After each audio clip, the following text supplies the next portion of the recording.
What's up, model building fans? Hey, it's Brian, and we're going to be doing another stash update today. Yeah, I know we did one just last week, but that was kind of a compendium, sort of tying up some loose ends. Those ends have all been tied up now, and they're nice and bundled.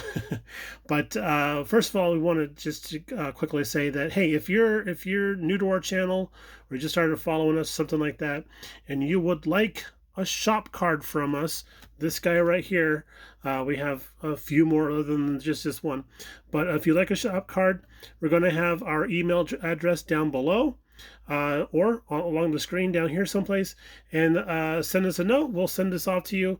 And all that jazz. But yeah, we have some shop cards if anybody's interested. Also, kind of thinking about this guy here, kind of this just a preliminary sketchy thing. Did this a few years ago, but I do like how it looks. And I'm kind of thinking about maybe making this an alternate card, perhaps. Not 100% sure. If you guys have any thoughts or opinions on those, please comment down below. I'd love to see what you guys think about that. But in other news, we had a model car meeting on Saturday night, and our good friend Louis Meyer was there from the autistic modeler. I'm sorry, Louis. Suddenly I drew a blank on your name, but let's get it a little bit better here. There we go. He gave us this awesome Corvair, and we all know Brian likes Corvairs. But he had built this up and thought that we would really like to have this in our collection of stuff. So it was very kind of him to offer this to us, and I was very, very flattered that he had us in mind when he built this. But I just love the color. He did a nice metallic green on there. The decals look amazing, and right there, gotta love that, right? Gulf oil. That's what makes life worth living right there. So he did the stripped down race car version. He did the little headlight buckets that don't actually have the bumper molded to them. So that was kind of a cool choice. I like that. Good looking stance on that there. I like the lettered tires. And then in the engine bay, we do have the 4 single barrel carburetors on there. Yeah, that looks good. So thank you again, Louis. I appreciate this very, very much. And this is going to go into its own display box once we get another one added to the collection. So next time we get a trip to the Lobby of Hobbies, we'll be getting a little box for that guy there. But right now, he's going to sit on the shelf next to me as my little friend. So another kind of, it's not really a gift, but we kind of did like a little bit of a haggle thing. But talked to our friend, Mr. Dan Doan, and he noticed that we were in need of a trailer for a project that we want to work on. And he had one of these. Let's just back out here. A teensy bit, there we go. The service trailer kit. And he said this is actually from the Diamond in the Rough kit, I believe. And this is from 1991. But it's all bagged up. I did go through the parts box to find some tires. They seem like they fit on there pretty good. It has the little ramps. It's got both axles and middle axles and stuff and everything. He said that there was some sort of fairing that goes in the front here that it's missing. That's great. I don't mind. I can scratch build something like that. It beats having to scratch build an entire trailer. So this puts us a little bit ahead there. And the wheels are actually pretty cool looking. They got a nice little pattern on there. I'm sorry, they're blurry. I think it's the bag that's causing the camera to freak out. But that's going to help us out with our 1953 pickup truck and 40 Ford build that we were talking about in our last video.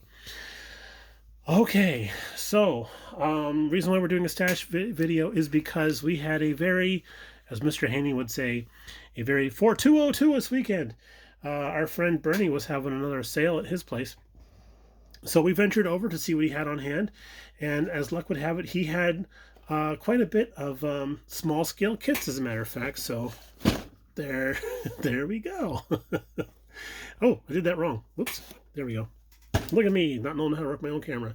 So let's start off the stack with Heller. This is a 143 scale kit, and it's the Peugeot 206 WRX, and it says it's got 23 pieces. That's not much. So let's take a peek inside there. Cute little dude. It's like one of those Easter eggs when people carve something out of an Easter egg or something like that, kind of cute. Looks like it's been painted on, so we might have to strip that, but I mean, that's it, man. So The decals look like they're in pretty good shape, so we thought that would be kind of like a nice little fun slump buster should we need one. Our second kit is another Heller kit. This one's a little bit older. This particular boxing, I think, is from 2019, but this actual model kit goes back quite a bit farther than that. I don't recall how far back, but this one is a 4CV Renault, and this is also a 1/43rd scale, so this is a little dinky guy. I wasn't really thinking about getting this. I had it open. I had the body sitting in the palm of my hand like this. And Mrs. BG came over and she's like, oh, look how cute is this. So cute. Look at this little guy. I'm like, oh, I know what that means. That means we're buying this thing. And then it hit me. I am so glad that we're not into dogs because we would have a house full of them instead of model kits. So I think I hit a lucky stroke there. But this was also very, very affordable. So we snagged that. And then I'm a sucker for cords. I like cords. This one's still sealed in the cellophane. It's a mini craft, but as luck would have it, it started out life as a Revell kit. I did some research on ScaleMates and said this was actually originally a Revell kit. It is a 1/32nd scale. It doesn't say so on the box anywhere, but everything else I see online says it's a 1/32nd scale. And it's Highway Pioneers. Our friend James Morris, he's a big fan of those, and I thought, you know, if it's good enough for James, it's good enough for me. So we went ahead and picked that up. And I don't know, should we open this? Should we take a look? Should we open it up and take a look inside? Yeah, we'll do that some other video. Psych. And then last but not least on the small scale stuff is this cute little guy from Hornby. I'm not familiar with Hornby. I've heard of them. I've never done anything by them. 1/32nd scale. This actually seems like it has stickers rather than decals. So I think it's probably a little more aimed towards the toy end of the world of model building. But I like the color scheme. I think that looks pretty cool. So we went ahead and got that too. So there's those guys. And we're going to be moving on to normal scale here. And I was pretty stoked to find this because I remember when these came out, this car came out in 1983, and I thought that they were cool looking. They sounded great. Guy across the street had one. It was like the gunmetal gray color, but his was the RS, so he had a V6. This particular one here has the V8 engine in it, they claim. But I always liked the red with silver color scheme. Somebody out there was building one of these recently in that color scheme. I don't remember who it was. But I want to do this kit in that color scheme. The decal sheet's really cool. The decals actually are for the blacked out areas in here, the gold striping around the sides, and then the tail panel, the tail lights, and yeah, this bit here, right here. That looks pretty good on the box art. But I thought, okay, cool. I mean, I'm like, how are we gonna color all that stuff in? Oh, there's a decal for it! Yay! The only problem is that the decals are only for the gold package on this thing, and I want to do the silver, but I mean, I know how to use paint. I think we can fix that. So I was pretty stoked to find that. I do like that particular generation Camaro. And then we also found this guy here. This is another fun one that I tried building back in the day, and I just didn't do a very good job on it. And I know that Kim's Custom Garage, I think he's trying to get a 32 Ford group build type of thing going. I'm not sure when it's supposed to be, but I do want to try and join in that. And now I got something. This is the Highboy kit. I was showing this to my buddy James over at Scale Model Experiment the other day, and he said that he has one also, and he wants to kind of do a buddy build on this, so I thought that was great. And I told him what my idea is for the colors on that, and he almost threw up. So I'm like, I think I'm onto something. It's going to be obnoxious, but yeah, I want to do this kit again, and I want to do it. I want to do it some justice, except for the color scheme. And then this next one here, I do blame Mr. Mark Batson for inspiring me. I was following his 40 build along with everybody else is doing a 40 build as well. But this guy here, I blame Mr. Batson for that. But I like those wheels; those were cool. I'm like, those are actually in the kit here. This color scheme is very dated, but you know, I still like it. But I like that. How cool is that? I mean, this could be an ambulance. This could be a delivery vehicle. This could be it could be an undertaker vehicle if we actually, you know, like some sort of hearse if we did a nice black paint job on it and some nice script work on there or whatever. There's all sorts of potential for that there. One thing that does bum me out is this particular picture on the side of the box. Now you'll notice that there's been a lot of fill work done here so that there we go. A lot of fill work done on there so that, you know, this is all customized. These wheels are not actually in the kit, not in mine anyway. They don't even show up on the instructions. The chrome tree looks like everything is there where it's supposed to be.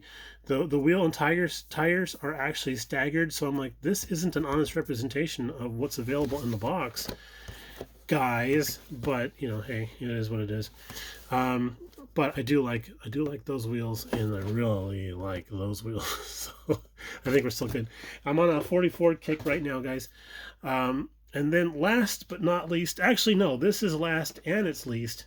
I had to get this kit because of how much I've heard about how much it sucks. But and I'm one of those types of persons where it's like, oh, that's bad. How bad is it? How bad could it possibly be? Well, I went and I got this guy here. And for the price that Bernie was charging for it, I'm like, I will definitely roll the dice on this here. And I've heard and seen a few guys try to tackle this kit, and you know, there's a lot of issues trying to get this to look this good. So, but it does have nice wheels. So, you know, at the very least, got a nice looking blower scoop, some nice wheels. But if you're not familiar with this kit, are you ready for this color? What a color, right? Wow. But I'm one of those guys, when people start complaining about something and saying something's horrible, I'm like, ooh, really? How bad could it be? And Mrs. BG has the same type of thing, but it's with TV shows. People talk about how bad a TV show is, and she's like, oh, is it not available on Netflix? Yeah, it is. And next thing I know, it's in our watch list on Netflix. So she has that for TV shows. I have that for model kits. But I do like that color. I mean, it looks good in that color. I like that a lot. I like, you know, the side art on here, everything. I'm not sure how much tweaking they had to do to make this look this good in the box art, but I do want to build this, and I do want to give it a fair shot and see what we can do with it. Good or bad, I don't know, but we'll see how it goes. All right, guys and gals, that's going to be it for this stash update. Hopefully we don't have anything like this happen to us again for a little while, because, you know, pocketbooks are getting thin. And yep, that's it. We're just going to go ahead and sign off now. Thanks for watching again. Thank you to all of our new subscribers, and for those who are commenting. I truly appreciate that. It is the highlight of my day, going through the comments and responding and everything like that. So thank you very much for doing that. And remember, if you want a shop card, there will be email address down below if it wasn't on the screen already. All right, y'all, take it easy. Have a great day, and we'll talk to you a little bit later on.